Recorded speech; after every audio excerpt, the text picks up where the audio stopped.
Hello, everyone, and welcome to the BuzzStream podcast. I'm your host, Vince Nero. And today we have a very special guest. I'm recording this November 15th, but today is the day that Connectively, formerly HARO, has closed its doors. So we welcome Peter Shankman to the BuzzStream podcast here, who was the original founder of HARO. And now he has a new platform. Some of you might have known it. It's called Source of Sources. And so, Peter, thank you so much for joining us. It's just thrilled to have you here. Good to be here. Yeah. So, Peter has done tons of things outside of just Source of Sources and HARO, although you are a bit of a legend in the space, link building, SEO. Peter's a keynote speaker, best-selling author. He has a really great podcast called Faster Than Normal. Showcases folks with ADD and ADHD and how they've used their gift. It's something we'll touch on a bit later. And I said this to you earlier, Peter. I hate to kind of pigeonhole you like this and just talk about Source of Sources, but it's very top of mind for everybody. Yep. And earlier this year, you decided to restart HARO as HARO, which was help every reporter out.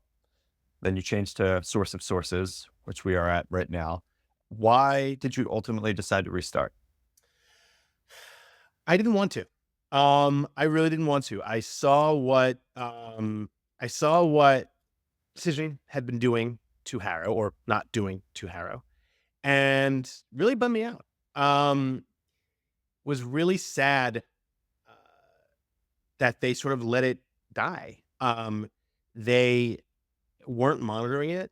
It had turned into a shitty AI platform where everyone was sending out AI pitches where it was primarily being used by spam farms and SEO farms out of Southeast Asia and India and the Mideast to just drive reporters crazy. No reporters that I knew were using it anymore. The journalists that were using it were very tiny blogs, very small outlets. But again, I sold it 14 years ago. So big league, you can't go home again, right? It wasn't my thing anymore. Whatever they did to it, they did to it. And then I just kept getting emails from people and they said, "Hey, did you know they turned HARO into some app called Connectively?" And finally I just got pissed off. I'm like, well, this is bullshit. And like most things I do, I did in a hurry and I did it with absolutely no plan as to what I was going to do. And within 20 minutes, I had a website built. And within about another hour after that, I'd announced it. And within a day after that, we had 16,000 members. We're now at just around 30,000 members. We've had over 2,000 journalists use it and counting. They're all coming. We had about 100% retention rate on journalists. They're all coming back. And then HARO shut down. And again, I mean, Decision, the company that bought HARO, well, the company that HARO is Vocus. Vocus was acquired during Decision, and then Decision was acquired by private equity. And as we all know, nothing good comes out of being acquired by private equity. Red Lobster didn't go bankrupt because too many people were eating too much fucking shrimp. They went bankrupt because they were acquired by private equity, right? Malls didn't die because of Amazon. Malls got acquired by private equity. So, I saw the writing on the wall. I was like, all right, the hell with this. And SOS blew up. Like I said, we're 30,000 members now. Decision immediately tried to sue me. Now they're dead. But there's a big Family Guy episode with Peter. Peter's at a funeral and one of his his wife's aunts or something, and she goes, "Yeah, she never really liked you, Peter." And Peter goes, "And now she's dead." It's just like knock yourselves out, guys. Now he's dead. So my whole premise is there is a place for journalists and sources to connect. It doesn't need to cost money. I know there are other companies out there. I know there's quoted like 10 grand a year or some bullshit, right? If you are a small business, number one, you don't have 10 grand a year to spend on PR. If you did, you'd have an agency. Number two, spending 10 grand a year for the chance of getting press, the chance of getting coverage is one hell of a spend, right? Especially since you have to do all the work. We're free. We've always been free. That's the purpose behind Help a Reporter and behind SOS now. I never wanted to charge. I never wanted to make it.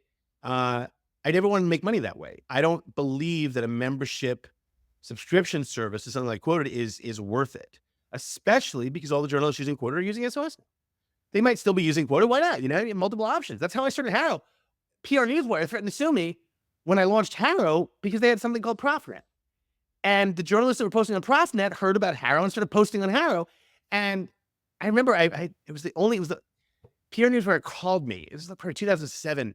The one day in my life, the only day in my life I'd ever taken a Percocet because I had a broken rib. The doctor gave me a Percocet. I thought it was fucking aspirin, right? I took it like 5 minutes later, like, no, right? And the phone rings. It's PR Newswire, and they're threatening to sue me because reporters are using HARO, and they're like, well, we sent an query on Profit, and we saw it on your little email list the same day. I'm like, well, if a journalist sends me the same query they send you, and we both post them, how am I stealing your queries? And then the Percocet kicked in, right? So my next time, oh my God, PR Newswire, you're like totally stealing my queries. Not that.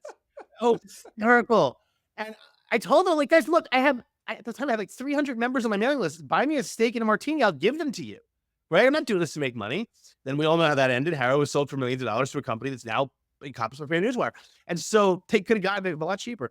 But so it's kind of the same premise. It's like there are 100 million small businesses out there, right? A lot of whom are, especially in this current economy and where we're going politically, are going to be paying more taxes, subsisting on, the profit margins are going to be thin as anything.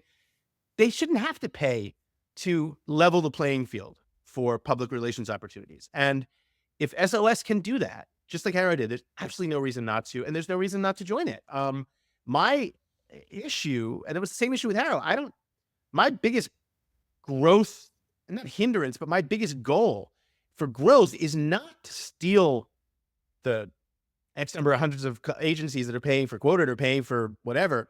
My goal is the 67 million small businesses in the country that have not yet heard of SOS and do not know that there's a free way to get publicity.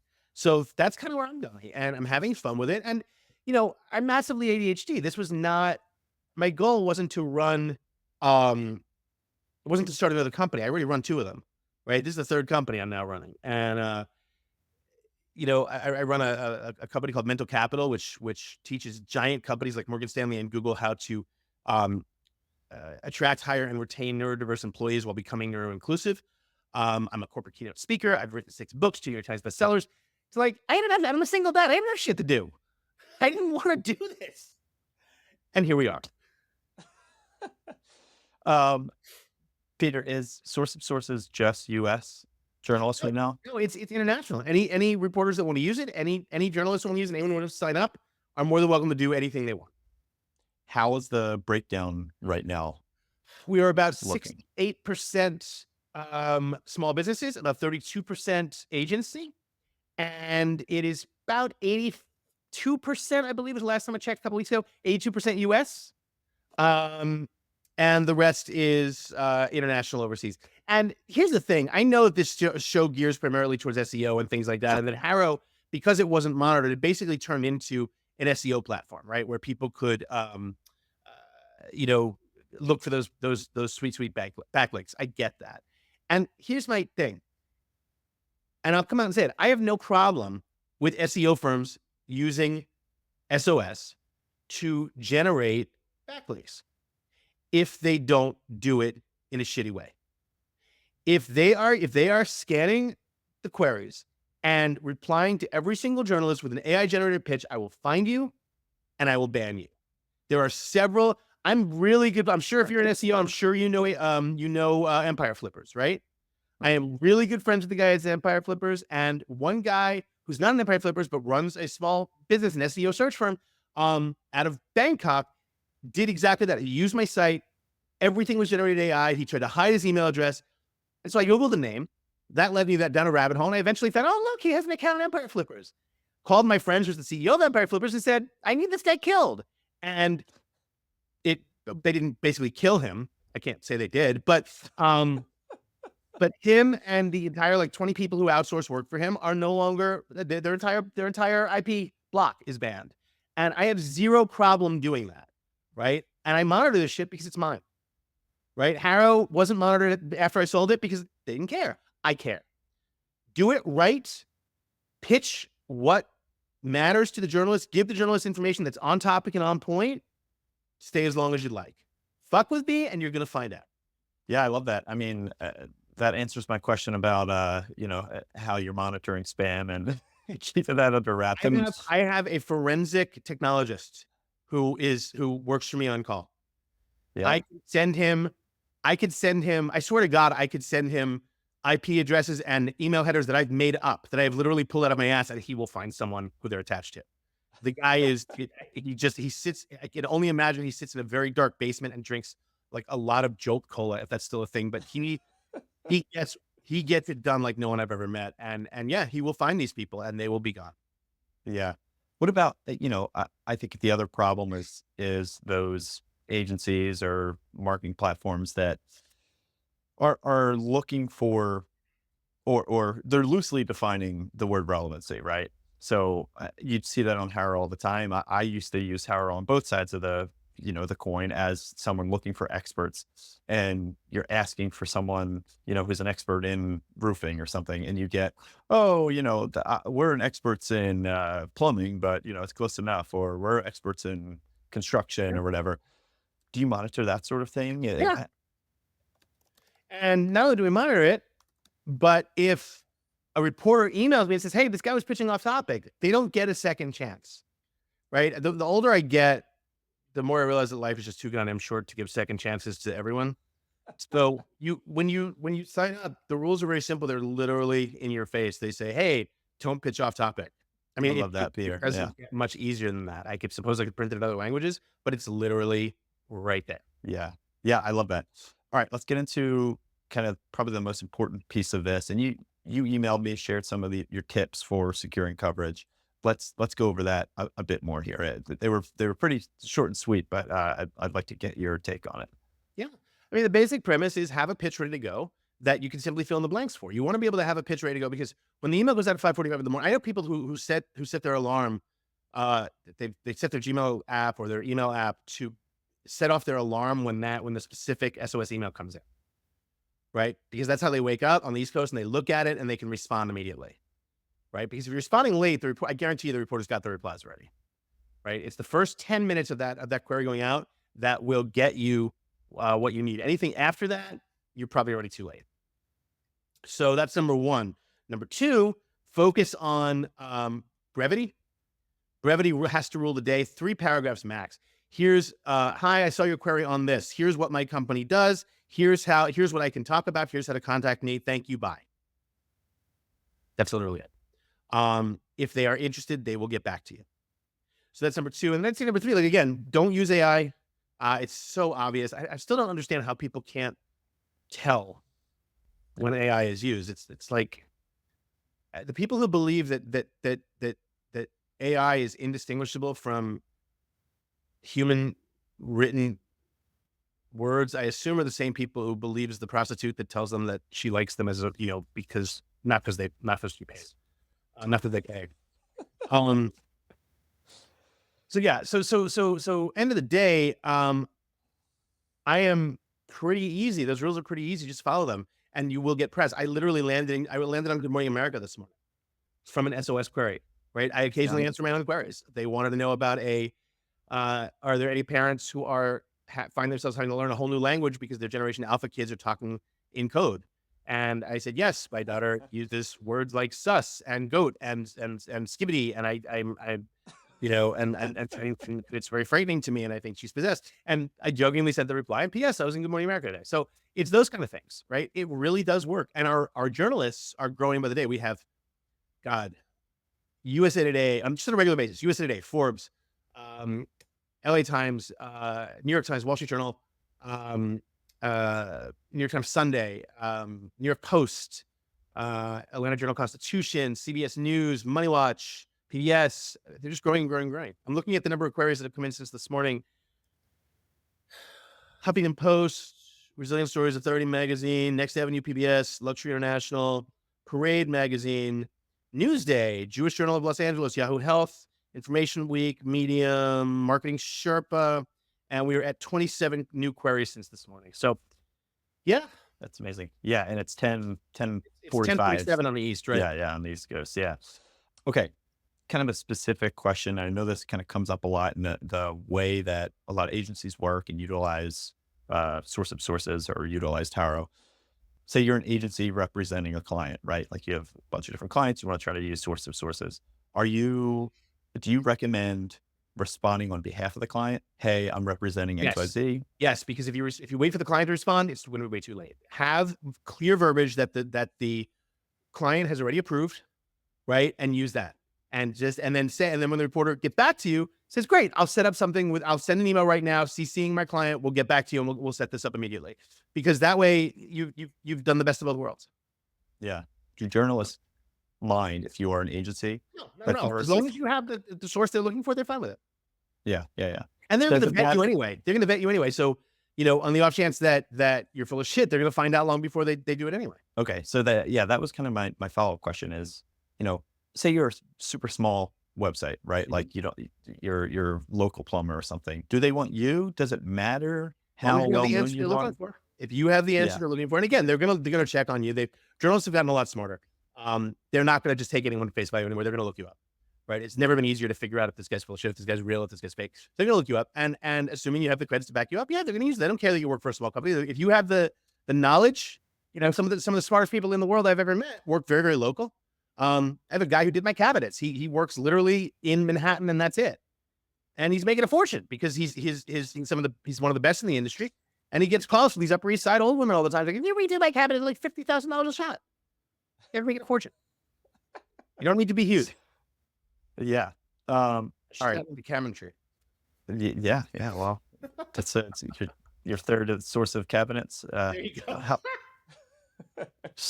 all right, Peter, do you think AI has a role in this at all? Yeah, it does. It makes a good writer a better writer, but it's not going to make a shitty writer a good writer. So maybe those kind of Yeah, write your pitch and give it to ChatGPT or give it to Claude or whatever, and say, hey, strengthen this. strengthen it. Yeah. That's the best thing you can do. I strengthen virtually everything I write. Yeah. It does it well. But hey, write me a pitch about whatever is going to be crap. Right. Right. Write it yourself, and it's literally like getting another pair of eyes to look at your thing before you send it out. That's all. Yeah. I love that. Yeah. Talk about AI as kind of like a buddy, a brainstorming buddy. Exactly. You just have, yeah. You would never go to if you have an editor, you'd never go to your editor and say, hey, I have this article due. Can you write it for me? When you write the article, hey, can you check this out? Yeah. Yeah. All right. The last thing I wanted to kind of really make sure I wrap my head around is this idea of like pre-writing quotes or so that you can kind of fill in the blanks, right? So do you kind of recommend, say I am a cabinetry, site or something? Is it kind of brainstorming through what kinds of things are journalists going to be asking about in this? Best thing you can do is to look up what the journalists have written about in the past and the kind of writing they do. Right. Most of the freelancers write for 5 or 6 different outlets. It shouldn't be that hard to Google their name and find out what they're writing about, especially because HARO didn't do this, but SOS does. On SOS, we have a partnership now with Muckrack. Muckrack has dossiers on thousands and tens of thousands of journalists. When they use our system, their dossier is automatically attached to the query. Right. I'm looking at one right now from John Edwards, who is writing for Information Week. And he's at muckrack.com/John-Edwards-4. You go to John-Edwards-4 on Muckrack, and you're going to find everything he's written in the past 6 months, literally right in front of you. Right. So you're tailoring your pitch to kind of the ways that, yeah. And no one else has that. Quota doesn't have it. No one else has that partnership with Muckrack. It's exclusive to SOS.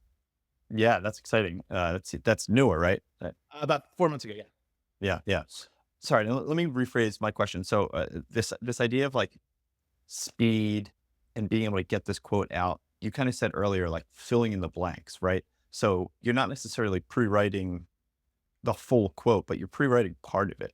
That's the part I wanted to kind of wrap my head around a bit. Like what tips do you have for people to kind of prepare this stuff so that when the time comes, they can, I mean, look, just fill in the very blanks. specific answers. You're looking for very specific media outlets that are going to benefit your client or benefit you. And they're looking for very specific quotes from very specific sources. So if the more specific you are, the better chance you have. Shotgun approach doesn't work. It doesn't work in PR, and it certainly doesn't work with SOS. You want to be very, very specific. Think about it as niche, right? You want to have that niche that you are owning, that you are great at, that you can then send to a reporter and say, hey, this fits me perfectly. Here's why ABC. Got it. So you're not, yeah, I totally get it. You're looking for your very specific area that you can kind of slot into. It's like when you are looking for a house or something, you know the neighborhood, and as soon as that house goes on the market, boom, you're going to go for it. Absolutely. Yeah. Well, Peter, this has been awesome. I feel like I got everything answered that I wanted to, but before we go, I'd love to hear a little bit about your podcast and give people, listeners, a chance to kind of understand you know, what you do outside of Source of Sources, and that the Faster Than Normal podcast sounds like such a fantastic thing. And I'd love to give you a chance to talk about that a little bit. Yeah, so fast and normal is one of my things. I was diagnosed with massive ADHD probably about 10 years ago, and prior to that, I just grew up with being told that I'm different. Shut up. I grew up in public school in New York City, and public school in the 80s and 70s and 80s, ADHD didn't exist. What existed was sit down, you're disrupting the class. And so I was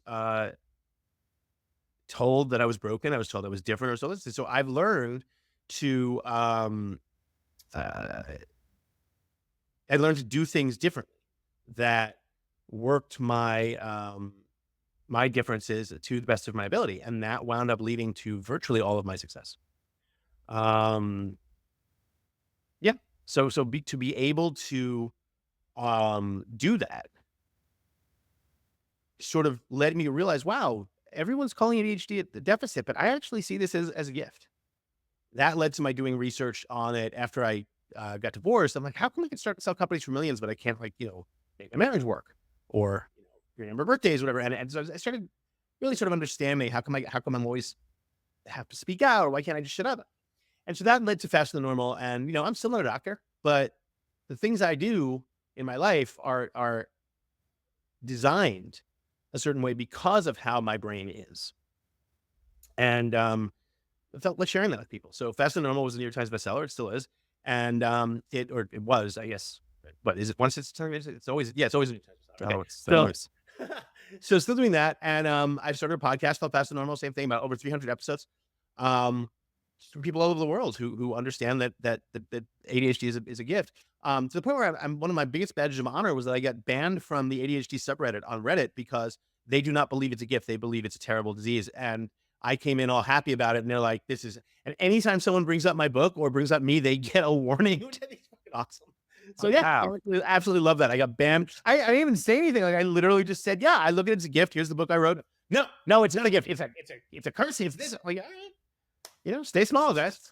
So It's Reddit for you. yeah, I think it's hysterical. So I'm having a lot of fun with it. And so I do that. And then I still speak on customer experience and customer service. Still talk about that. And then, more than anything else, I'm a single dad for an 11-year-old kid. And she's pretty awesome, and we had a lot of fun. So that's my story. Yeah, that's fantastic. And you're learning about Riz and Oh my God. Yeah. wrapping all summer. And It's a lot of fun. well, Peter, this has been great. Really, thanks for coming on. I know you're a busy guy. And where can people find you? Where can people connect to you if they are interested in learning more about Faster Than Normal and Yeah. So getting on the podcast? Or my entire life's at shankman.com. My email's peter@shankman.com. I respond to all my emails. I'm not allowed to do my own calendar. My assistant took that away from me about 15 years ago, but because I screwed up. Apparently I scheduled 2 dates on the same night on separate continents, and she said, either you give me your calendar or I'm quitting. So I haven't had calendar access. I can see what's on my calendar, but I can't actually add anything. But I do answer any emails. And yeah, fasterthannormal.com is the podcast. Sourceofsources.com is the free newsletter with the queries. And yeah, that's pretty much my life. And Well, I'm Peter Shankman on all the socials except Twitter because fuck Elon.